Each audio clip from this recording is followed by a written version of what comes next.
তৃণমূলের প্রতীক কিন্তু পাহাড়ের গোর্খা প্রার্থী।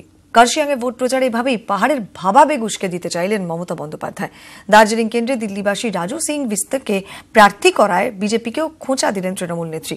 বিমল গুরুং রোশনগিরিদের আক্রমণ করে বলেন, পাহাড়ের টাকা লুট করে পাহাড়কেই আর দেখছে না।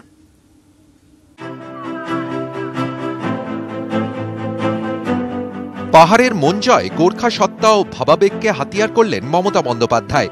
শুক্রবার কার্শিয়াংয়ে জনসভায় সেই ভাবাবেগকে উস্কে দিতেই তৎপর ছিলেন তৃণমূল নেত্রী।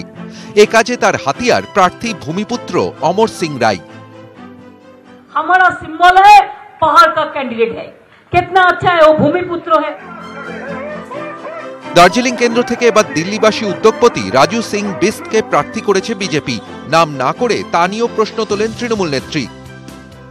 दार्जिलिंग में एक लड़का नहीं मिला आपको, एक लड़की नहीं मिला आपको, मणिपुर से ले आया दार्जिलिंग में चुनाव लड़ने के लिए।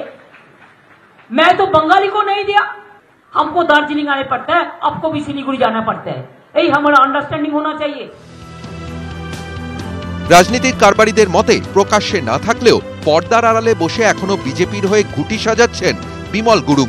তাই এদিন সুকৌশলে গুরুং রোশনগিরিদের আক্রমণ শানালেন মমতা বন্দ্যোপাধ্যায়।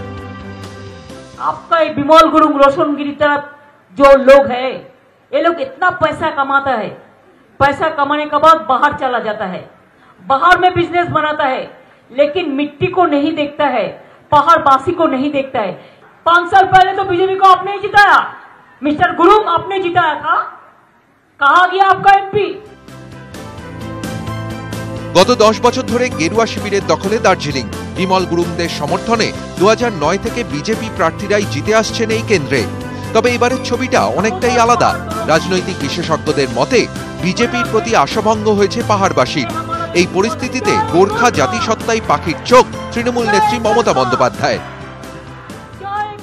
পাহাড়ের ভোট ভাগ হবে তা নিশ্চিত, আর তার বেশিরভাগটা যাতে তৃণমূলের প্রার্থী পান সেজন্য গোর্খা ভাবাবেগকে কাজে লাগালেন মুখ্যমন্ত্রী মমতা বন্দ্যোপাধ্যায়। ক্যামেরায় অলোক কুমার দের সঙ্গে পার্থপ্রতিম সরকার, নিউজ 18 বাংলা, কার্শিয়াং। কার্শিয়াংয়ে সবার পরে রোহিণী চা বাগানে গিয়ে শ্রমিকদের সঙ্গে কথা বলেন মুখ্যমন্ত্রী মমতা বন্দ্যোপাধ্যায়। চা বাগানে দাঁড়িয়েই জানেন তাদের নিত্যদিনের সমস্যার কথা। বিষয়টি খতিয়ে দেখবেন বলেও শ্রমিকদের আশ্বাস দেন তিনি। দার্জিলিং এর চা বাগানের পাশে আছেন, বারবার বলেছেন মুখ্যমন্ত্রী।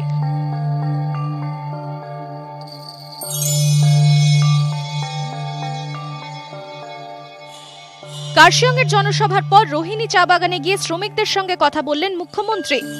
नहीं, गवर्नमेंट से मिलता है ना चावल, रेशन दुकान से मिलता है। तो अच्छा, बच्चा लोगों को स्कूल है पढ़ने के लिए, कौन क्लास तक है?